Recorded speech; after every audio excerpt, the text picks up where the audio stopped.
Très chers amis, Shabbat Shalom Umvorach, nous allons en France et dans toute la diaspora lire ce Shabbat la paracha de Nassau. Alors qu'en Israël, on est déjà à la paracha de Beha'alotra, et ceci est dû au fait que Shabbat dernier, quand nous fêtions le deuxième jour de Shavuot, en Israël, c'était, puisqu'il n'y a qu'un seul jour de fête, c'était donc déjà un Shabbat. Voilà. Donc on a lu Nassau Shabbat dernier en Israël, juste après Shavuot, au lendemain de Shavuot, alors que nous ne le lirons que ce Shabbat. Bien sûr, si nous avons lu, si pour nous la paracha de Nassau est décalée d'une semaine, donc on a lu autant de fois plus le premier passage de Nassau, les lundis matin, jeudi matin et Shabbat après-midi. Et donc nous allons focaliser notre étude sur cette première partie de la paracha.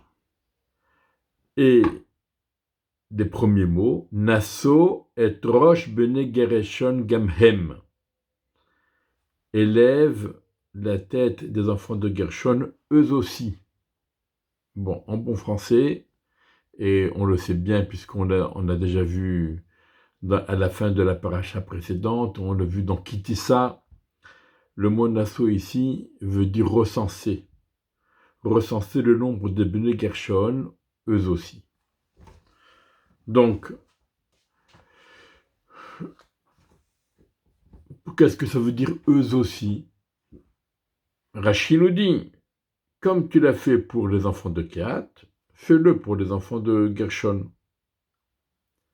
Que Moshe tiviti chal Bene Kehat, lirot kamayesh sheigiu liklal avoda. Comme je te l'ai ordonné pour les enfants de Kehat, pour voir combien il y en a qui ont atteint l'âge du service. Donc, ce qui a été dit et fait pour les Bene Kehat doit l'être également pour Bene Gershon. On n'avait pas besoin de nous le dire, on l'aurait compris. Désolé, mais bon. Donc en vérité, on sait bien qu'il n'y a pas une seule lettre, une seule goutte d'encre en trop dans le Sefer Torah, et évidemment que ces mots-là viennent nous apprendre quelque chose. Et on passe immédiatement au Kili Yakar, qui pose une question extraordinaire. Pourquoi on a mentionné les Bene Kehat avant les Bene Gershon? Pourquoi on a recensé les personnes aptes au service de la tribu du groupe de Kehat avant ceux de Gershon? On sait bien que Lévi, il avait 3 enfants, Gershon, c'était l'aîné, Gershon, Kehat, Umrari. Alors pourquoi on a recensé en premier Bene Kehat? Qu'en est-il du Bechor, du premier-né Gershon? Et nous dit le Kili Yakar, attention, si tu t'imagines que c'est uniquement dans la Torah qu'on a mentionné Bene Kehat en premier, et on verra plus tard un peu plus loin la raison pourquoi Bene Kehat serait mentionné en premier, mais que dans la réalité des faits, on a d'abord recensé Bene Gershon qui a été le premier-né. Et on trouve quelque chose d'analogue, puisque à propos de la construction du Mishkan, on a d'abord donné, Hachem a d'abord mentionné la liste des objets qu'il fallait fabriquer, le Haron, le Shulchan, la Menorah, et il a parlé seulement après du Mishkan, alors que dans les faits, Betzalel, il a d'abord construit le Mishkan, et ensuite il a fabriqué les éléments du Mishkan. Donc peut-être qu'ici aussi, même si on a d'abord mentionné les Bene Kehat avant de mentionner les Bene Gershon, mais peut-être que dans les faits, on a suivi l'ordre et on a d'abord recensé Bene Gershon et après seulement Bene Kehat. Et c'est pour ça, nous dit le Kiliakar, que la Torah nous dit Gamhem, eux aussi, comme tu l'as fait pour Kehat, tu le feras pour Bnei Gershon.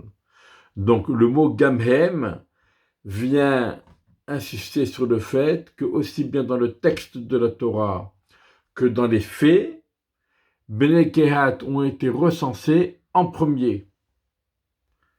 Et tout le kavod a été accordé à Bnei Kehat au détriment de Bnei Gershon, qui étaient les aînés, et malgré tout, ils sont passés au second plan.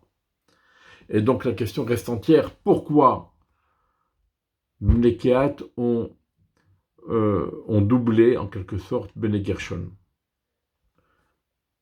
Le Kiliakar nous donne la réponse suivante. Parce que Bnei Kehat portait le Haron. Le port du Haron incombait au Bnei Kehat. Or, le Haron symbolise bien sûr la Torah, l'alliance, la Torah. Et puisque Bnei Kehat avait ce service prestigieux, celui de porter le Haron, c'est pour cela qu'ils sont mentionnés en premier. Demande de Kiliakar. Eh bien alors dans ce cas, on n'avait qu'à donner ce travail prestigieux au Bnei Gershon, puisque Gershon était l'aîné. Pourquoi l'avoir donné à Kehat? Et c'est pour cela que le Kiliakar nous donne l'explication suivante. Si on avait donné à Gershon le fait de porter le Haron, on aurait eu, et ensuite on aurait mentionné donc Bnei Gershon en premier, on aurait pu faire deux erreurs. La première, c'est celle de dire, Bnei Gershon, ils ont eu le kavod de porter eux le Haron parce qu'ils sont l'aîné. Et on aurait dit, ça revient aux aînés. Ce travail de porter le Haron revient aux aînés. C'est pas n'importe qui. L'aîné. C'est pour ça qu'on vient nous dire, c'est pas l'aîné, c'est Bnei Kehat. Et pas uniquement Bnei Kehat, mais en tout cas, c'est pas l'aîné. C'est-à-dire, tout celui qui veut porter la Torah, soutenir la Torah, étudier la Torah, s'élever dans la Torah, eh bien, il peut. La Torah n'est pas réservée à une élite liée à un nom de famille ou à un rang de naissance ou quelque chose comme ça. Non. Yekarahim et peninim. Mais Kohen Gadol anichnas lifnai velifnim. La Gemara nous dit un mamzer talmid chacham, un mamzer qui étudie la Torah et qui s'élève dans la Torah, il a plus de valeur qu'un Kohen Gadol ignorant. Et elle nous dit même, Yekarahim et Peninim, l'étude de la Torah a plus de valeur et d'importance que la royauté, avec ses couronnes et ses vêtements sertis de diamants et de pierres précieuses. La Torah, c'est encore plus important. Ça a plus de valeur et ça a plus de kavod. En kavod est la Torah. Le seul kavod qui mérite d'être mis en valeur, c'est le kavod lié à la Torah. Mieux encore, Yekarahim et Peninim, mais à Bechora, l'étude de la Torah est plus importante, a plus de valeur que le droit d'aînesse. Et Peninim, ça viendrait du mot Lefanim, c'est-à-dire celui qui est né avant. Celui qui étudie a plus de valeur que celui qui est né avant lui. C'est pour cela que la Torah, elle n'a pas donné le port du Haron au Bnei Gershon, mais elle l'a donné au Bnei Kehat. D'abord pour bien montrer que le kavod est lié directement au fait de porter le haron et qu'il n'y ait aucune ambiguïté sur cela. On ne puisse pas s'imaginer que c'est parce qu'ils sont Bechor qu'on leur fait le kavod. Non, c'est pas parce qu'ils sont Bechor qu'on leur fait le kavod, mais c'est parce qu'ils portent la Torah.